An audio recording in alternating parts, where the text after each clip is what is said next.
Hi my beautiful Cancers, and welcome to Arcana Priestess. So for those of you that are new, welcome, and if you're returning, I'm so glad to have you. Alright Cancer, so today we're going to take a look at the unspoken messages from the person that's on your mind. So I'm going to have you go ahead and think of a person, and let's get some messages from them. Show me what unspoken messages the person on Cancer's mind has, please. I want to be your little spoon or your big spoon. So with I want to be your little spoon or your big spoon, it really ultimately just means that this person doesn't really care what aspect they really hold in your life, as long as they're around, as long as you feel like you can lean on them. I feel like there's this equal give and take where, you know, this person has proven to you that they will be there for you. And I feel like you've also proven to this person that, you know, you will be there for them. I think that for a lot of you, this could be a long-term relationship. For others, it's something that picked up pretty quickly, or ultimately just you felt like you knew this person for quite a long time, even if you didn't know them for too long. There is no other person I'd rather be with. So with there's no other person I'd rather be with, I definitely feel this energy here. It's like, you're the one. You're the one, Cancer. And I honestly feel like we had a very similar reading. I haven't really been active much just because I feel like YouTube has been I've been getting the least amount of engagement on YouTube. So I obviously put my energy towards the platforms that were engaging the most. But I think one of the last two readings I did for you guys, it was something about somebody really realizing like that you're the one for them, and you know, it's like you both really know, but nobody really needs to speak about it. Right? It's just known. And when the time is ready for the two of you guys to take the next step, the time is ready for the two of you guys to take the next step. And in the moment, you're just enjoying what you guys already have. And there really is no rush. Because, you know, I always say, like, when you're rushing things or you're trying to rush things, it's usually because, like, you feel like if you don't rush it, it's not going to be there. Which, if that's the case, that's not the one for you. Usually when it's the right person, there's no need to rush because you just know that they're going to be there. You just know. Like, you just have, you don't know how you know, but you just know.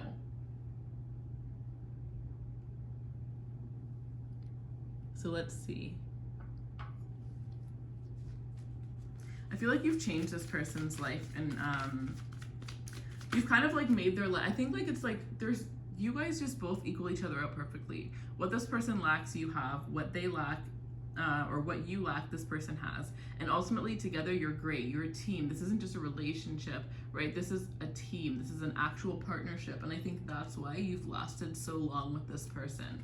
Some of you have been with this person for 3 years, 5 years, 7 years, some of you 15 years. Others of you, this is just how long there's potential for you to end up being with this person. I'm totally into you. Yeah, and it's like I'm totally into you no matter, even though we've known each other for so long, I'm still so into you. I'm still just as into you as I was in the beginning. And how crazy is that? Like, and that's not what I'm saying, that's what this person's saying. Like, and even I truly think like that is pretty crazy, you know what I mean? Like, usually after a while people get bored of one another, but when you find your person, no matter how long it's been, things are just always exciting. There's always something new. And even if it's not necessarily exciting, it's just the beauty and the comfort of knowing that regardless of whatever you do, even if the excitement you find is just going out with your friends, you get to come home to your person, to the person that's going to make you feel safe, right? Or you know that if you're out doing something on your own, that you have somebody that's looking out for you. I really love this. It's like, this is very much old married couple energy. So for some of you guys, like, there are some relationships where you go on like 2 dates and then all of a sudden you're an old married couple. Like, that's kind of the energy that I'm getting here. But for others of you, you just have been together for so long. You know everything about each other. You do not have to pretend with this person. You can tell them everything. You can tell them the darkest, deepest things about you. You can tell them the most embarrassing things that you've gone through. It really doesn't matter. You're just, you know, you're the most you've ever been in any other relationship with the way that you are with this person.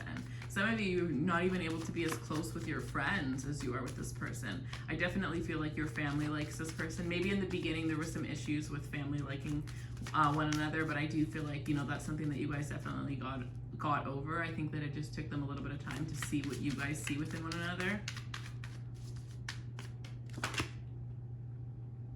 We have tell me what to do. I feel like this is more bedroom talk here. I think that this is somebody who would appreciate if you could be a little bit more vocal when it comes to being in the bedroom. I definitely feel like this energy is like, you know, tell me what you do, tell me what to do, tell me what you want. And if it's not, you know, intimacy, then this could definitely just be like, okay, we've been together for a long time. Tell me what you want me to do to spice things up, right?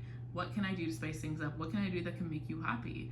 This could also be in this energy of with, what's it called? With somebody new, right? Like, tell me what you want so that I don't mess this up. Like, I want this to go perfectly. And if you just tell me what you need, I will do it. I will bend over bridges. I will bend over backwards to make sure that this is done for you. So I was saying this in another reading, and to be honest, I think it was Taurus, and I think you guys actually did, 100% you did come out in Taurus's reading. So the energy that I'm getting with this energy is like, it's just about like remembering that like, no, like we learn to love based off of the first two people who loved us, our parents, okay? So if your parents didn't really show you the greatest amount of love, or maybe they did, but their relationship wasn't the greatest, or maybe you only had one parent who didn't have the greatest relationships. However you were loved is how you're going to love. And say you end up in say you weren't loved the greatest, and then you end up in a relationship with somebody who also wasn't loved the greatest, then they're not going to say that anything's wrong with the way that you're loving them, because that's probably what they're used to too. But then you get into a relationship with somebody that's been loved well, or that just has learned from their experiences, and they know what they deserve, and they know how to love and how to give and receive love openly, then they're gonna look at you and be like, what the heck are you doing? This is not what we do, right? You don't know until you're taught. Like every single thing, like for a lot of us that haven't had the greatest like upbringing, we definitely have to reteach ourselves everything that we were taught. So like that's why I never judge anybody, because a lot of the times who they are in this moment is because of what they have learned, is because of what they have gone through, is because of what they have experienced. And you don't know better until you know better. You don't know better until you realize it for yourself, or you're told or taught better. And so that's why I truly believe, like, no matter who it is, regardless of their situation, you always have to teach people how to love you. You can't just assume that they're gonna know, because even if they're the greatest person to whoever they dated the last, maybe everything that they gave that person is that made that person happy is the complete opposite of what would make you happy. So it's not that people aren't willing, it's that sometimes they just don't know what it is that's gonna make you happy. All right, let's see.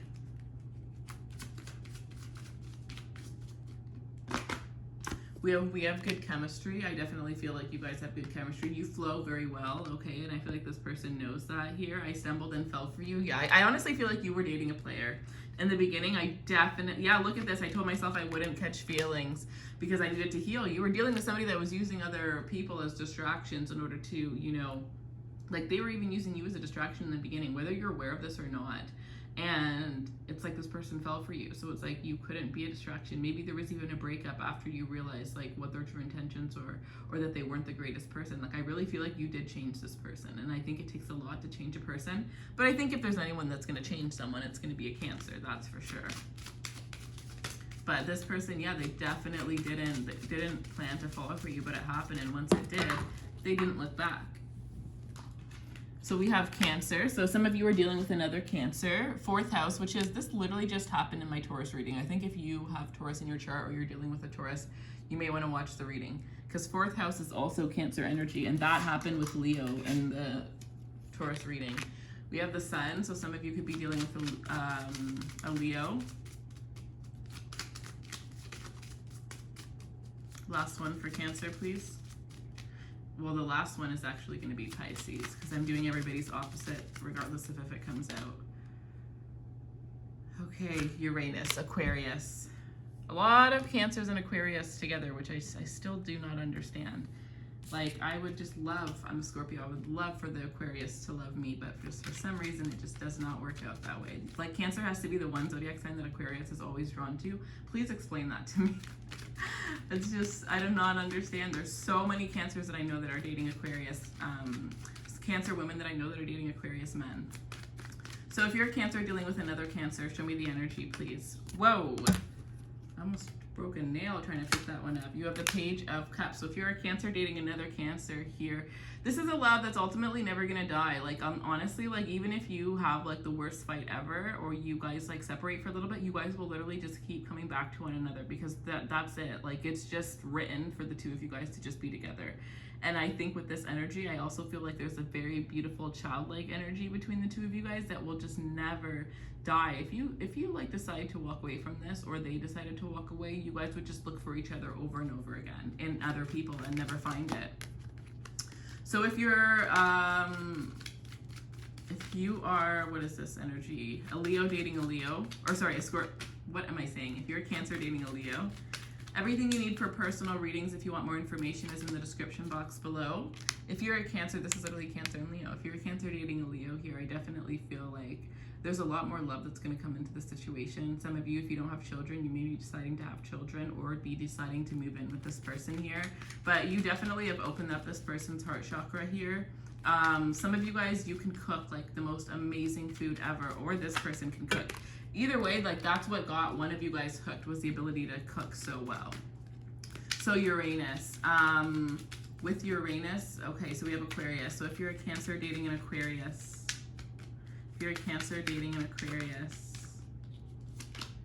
we have the Five of Cups and the Page of Swords. So if you're a Cancer dating an Aquarius with the Page of Swords and the Five of Cups, some of you guys may be walking away from this, trying to like look at your other options, see what else is out there. I feel with some of you guys, you also have something from the past here that is still hot. Like, it's either you or the Aquarius, but somebody isn't able to fully give to this relationship or fully see the potential of this connection because of something from the past. And then if you are a Cancer dating, oh, I said Pisces, I meant Capricorn. I keep getting the signs mixed up today. If you're a Cancer dating a Capricorn,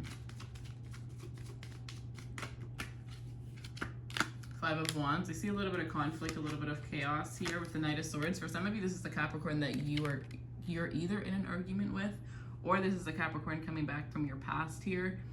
And this person looks like they're about to chop off the head of the person that you're currently dealing with in order to get to you. It's like they will do whatever it takes because they've had the awakening that you are the person for them. And it's kind of chaotic, but I feel like this person is chaotic. Like, for some of you, like, I don't know who this is, but for some of you, this may not even be a love interest, but this is just somebody that you got into an argument with and you're not talking to anymore. And it's a Capricorn. And with this energy, it's like, I don't know, you've like changed since you let them go. And because you changed since you let them go, rather than while you were still like with them, or like friends with them, or working with them, whatever the case is, it's like they're pissed. So they're gonna try to come back and swindle their way into your life, only to just like, this person kind of wants to take what you have. I do not like this energy at all, you guys. I do not. There's this level of like possessive, right? Capricorns can be quite possessive, and especially of their opposite sign, right? So I feel like there's this level of like, this person feels like, it's weird. It's like they feel like they own you in some way, but it's so weird because for some of you, it's really coming off in more of a work sense or more of a friendship sense. But that is what I have for you guys. I love you guys. Don't forget to leave me a comment. Let me know how this resonates, as I am from now on. I'm only going to be doing one reading a month. I'm going to be more consistent. I'm going to do one reading a month for every zodiac sign, and only the zodiac signs that are actually engaging, I'm going to do multiple readings for, because that's just showing, I want to put my attention where it's needed, where it's deserved, where it's appreciated. So that's what I'm going to be doing from now on, and we'll see how the rest of the year plays out with my journey on YouTube. Thank you guys so much, and take care.